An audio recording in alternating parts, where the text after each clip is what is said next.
Folks, I thought I would do a little long form how I make my pickles. I don't usually do long form videos, so let's address some stuff. One, yes, that is a dartboard in my kitchen. I'm a single dude that thought it was a good idea to put a dartboard in his kitchen. Was it a good idea? No, it was not. But we're past that. Also, that's my catch-all table. Everybody needs a catch-all table, so don't pay attention to it. So my dill pickles. Nothing I'm doing here is really measured except for the brine. So the brine that I make is 5 cups of water, 5 cups of clear vinegar, 5%, and then 3/4 of a cup of pickling salt. Sometimes that varies a little bit. The salt especially might vary just a little bit, not much. And I don't usually vary the water and vinegar. I usually keep those 1-to-1. But if you want to reduce the amount or increase the amount, then you can use those numbers to do that. I've already prepped a little bit of stuff here, so I put some garlic in mine, and depending on how big the cloves are, so if it's a big clove, I'll just put one in a pint, and if it's small cloves, then I'll put 2 in each pint. And so you can see my jars are down here. Right, so that one got 2. That's a pretty big clove. And so I just kind of estimate what I want to do there. Then I've got some actual dill. So I grew this this year. It's a little bit early, but whatever. So I'll just cram that down in the jars. And if you bruise it up a little bit, it releases the dill a little better. So I'll cram that down in. Some people just use the heads of the dill, which is the flower. Mine currently doesn't have flowers, so I'm just using essentially what is the leaves. Right, so I'm just cramming that down in, and I might go get a little more and put in there. Right, so I put some dill in there.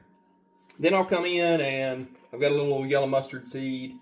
I'll just sprinkle a little yellow mustard seed in each one of these. How much? I don't know. Just enough. That'd be good. Then I've got some dill seed. Actually, I harvested this dill seed last year to use, and I'll put some of that in. How much? I don't know. I mean, this is a tablespoon, so not quite a tablespoon, but that's how much I put in. I'm about out, but that's okay.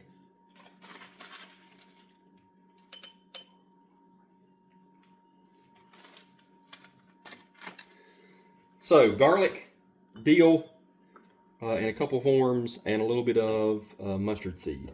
And then sometimes I will, even at the end, come back and put some dry dill weed in there. And then the next thing I need to do is just put the cucumbers in my jars. Okay, so I've got my cucumbers over here, and I've already cut the ends off of these too, and they've been in the refrigerator, kind of crisping up. But again, it kind of depends on the cucumber. Sometimes I'll just cut them in half. Other times I might cut them in fourths. These are white cucumbers, and these white cucumbers get really soft. That's some of the things that people like about these, is that the skins are really tender on these white cucumbers. And so for those, I won't necessarily cut them up quite as much as I will the greens. That one's kind of big, so I might cut that one in fourths. Pack that in there. And once I get enough in there, I can kind of stand the jar up.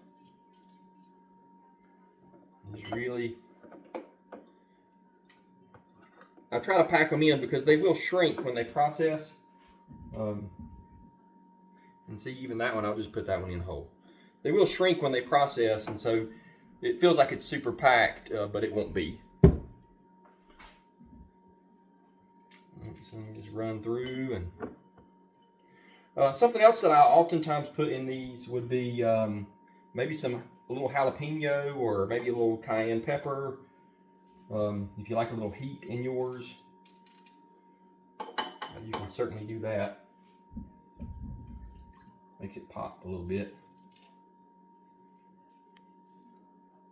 Also, this is not a culinary channel, so don't be critiquing my knife skills. That's what we're not going to do.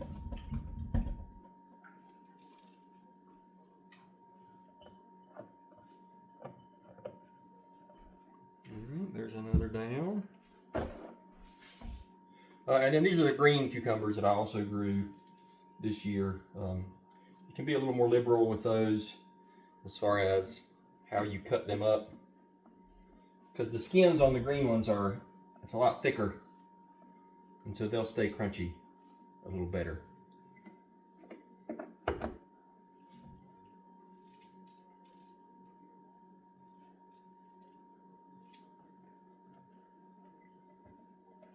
And I'll talk more about preserve and crunch when I talk about the technique that I use to can them. A lot of people will boiling water bath theirs, and I don't do that. And so I know some of the rebel canners will be out there wanting to know how I do this, but and you might get a little sneak peek if you see my sous vide there. That's actually what I use. A process called low temperature pasteurization. People often ask where I learned to do this. From several people, really. My grandmother, I used to love watching my grandmother cook.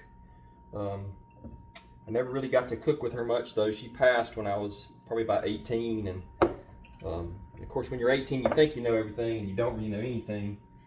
So I didn't think I needed to spend time with her as much as I should have. But I remember watching her, and so when I do this now, I think about her. But also, my stepfather, he did a lot of canning, especially pickles. My grandfather did a lot. And so I just saw all the people that I respected growing up doing this. And then I went on to get a bachelor's and a master's degree in biology. And so really, canning is about controlling the microenvironment. And so that's also what I love about it, is there's a good deal of science to it. I think that's what makes people afraid to do it. One, they're afraid they're going to get botulism, which, I mean, that is a real concern. I don't want to say it's not. But also with just the things involved, like people are really afraid of like pressure cookers if you pressure, especially things like green beans. Now, as far as that cucumber's almost too big, but whatever. We're gonna process it. I might have to cut a little off of it.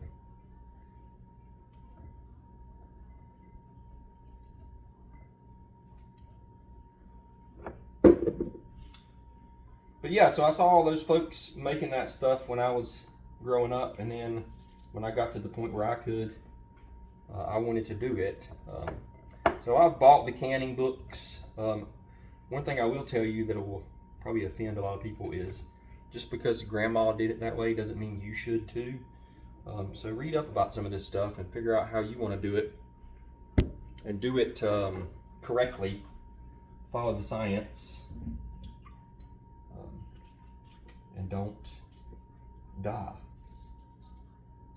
Although I will say, if you use vinegar and salt and use enough of it, it would be really hard to mess this up to the point of making anybody sick, just because of the pH of the vinegar.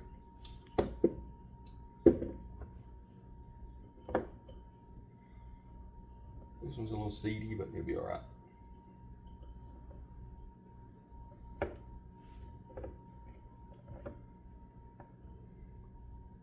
Well, that jar's a little sparse, but whatever. I'll give that one to somebody. All right, so now my jars are all packed. The next thing I need to do is I need to put my brine in my jars. And so I will swing you around and let you see, maybe. All right, so here's my brine. Again, it's 5 cups of water, 5 cups of vinegar, 3/4 of a cup of salt. And then I'll get my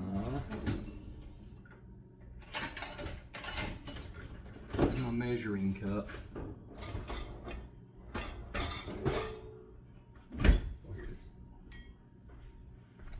I'll get my measuring cup here and just fill these up.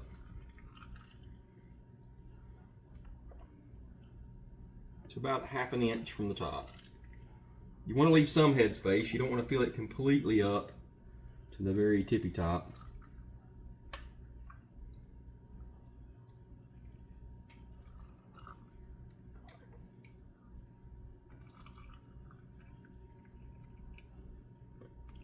More than that one.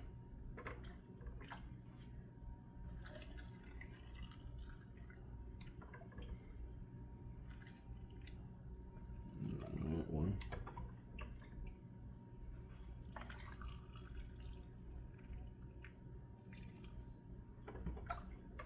I love how they turn a really bright green there for a little bit when you put this hot brine in. Then the next thing I'll do is I might kind of tap the jars a little bit to get some of the air out, and then just kind of look at them and see if there's any air bubbles. If there are air bubbles, then it's a good idea to find something plastic. What did I do with mine? And just kind of poke around the edge a little bit. You could even use something like a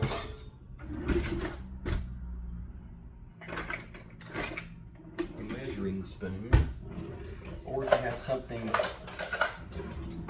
silicone, you can use that too. But just kind of, you just want to make sure you get air bubbles out. And usually you can see them on the side if you have a lot of air bubbles. Pickles aren't as bad to get air bubbles as something like green beans would.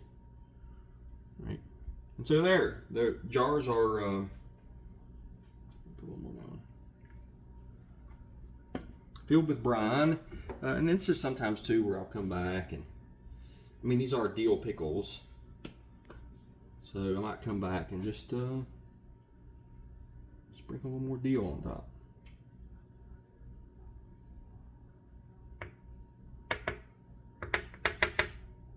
How much? I don't know.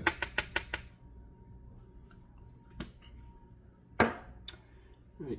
Now, the next thing is my lids are in this. Right. And this is just soapy water. Some people will say that you should take your lids and boil them. They no longer recommend that. If you actually read the box, the lids just say now to just wash them in soapy water and rinse them. So that's what I've done.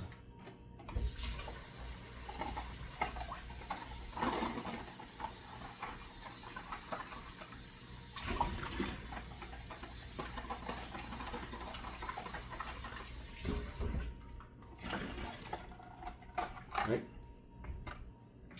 And then I've also got my bands. So swing you back over here and show you how to do this. I can get it far enough over.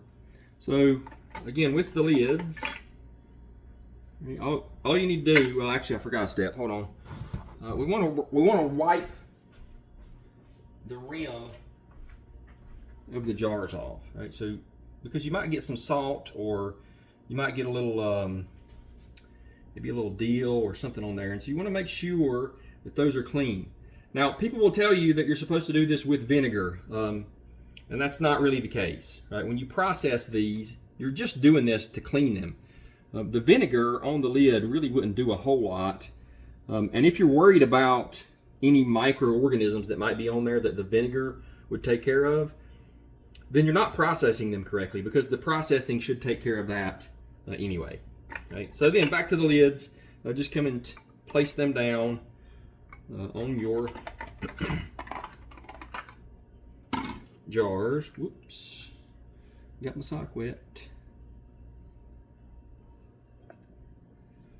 And then probably one of the more crucial steps is putting these bands on. When you put a band on, I just spin it till it stops, and then just a touch more, and that's it. Just finger tight. You don't want to wrench them down. If you do, what's going to happen is when these process, it's going to build pressure inside. And if that pressure can't escape a little bit, then it's going to buckle your lid, and then that lid's never going to seal, or it's going to come unsealed relatively easily. And so you don't want that.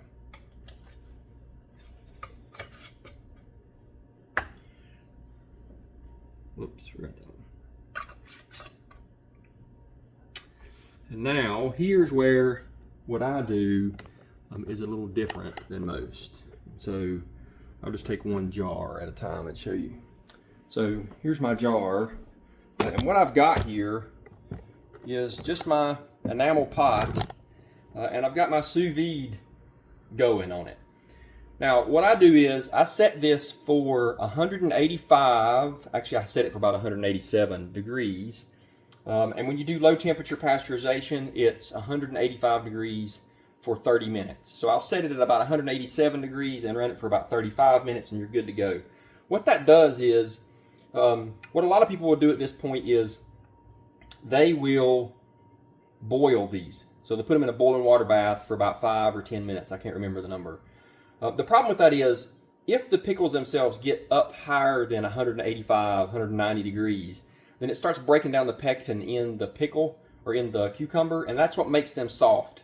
So if you want your pickles to stay crisp, low temperature pasteurization is a way to do it. Don't just take my word for it. Look in the ball canning book and you'll find it there.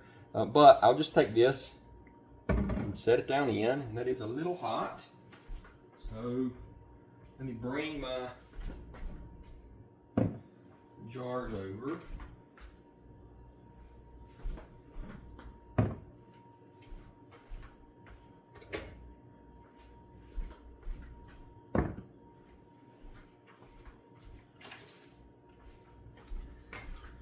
And I'll use my picker-upper. I'll set them down. But isn't that a good looking jar of pickles? So I'll just set these down in. And the good thing about the sous vide is because it's already set to 185 degrees for 30 minutes, once it reaches that temperature, it'll just start counting down. So I don't have to really do anything here other than place these in. Now I do see I'm getting a little high, so I might take some water out of here. Just use my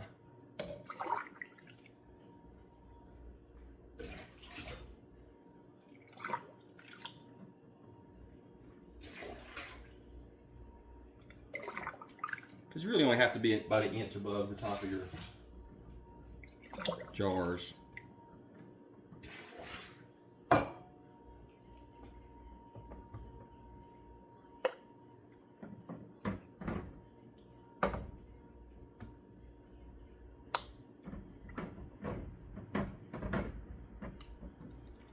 And there they are. Now the other thing I'll do is to kind of help hold some of that heat in a little bit and keep it from evaporating so much, I'll just put some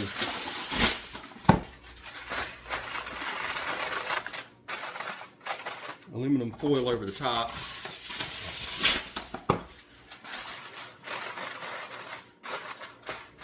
And then there we go. It'll get to 185 degrees. It'll count down for 30 minutes. And then your pickles are done. And so when they're done,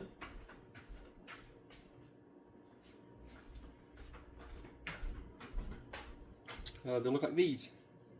Right? So notice I have removed the band from the top, and I've already eaten some of these, and they are delicious. Right? So if you make it, let me know. Let me know how they turned out. If you did it like I did it, they're going to be great.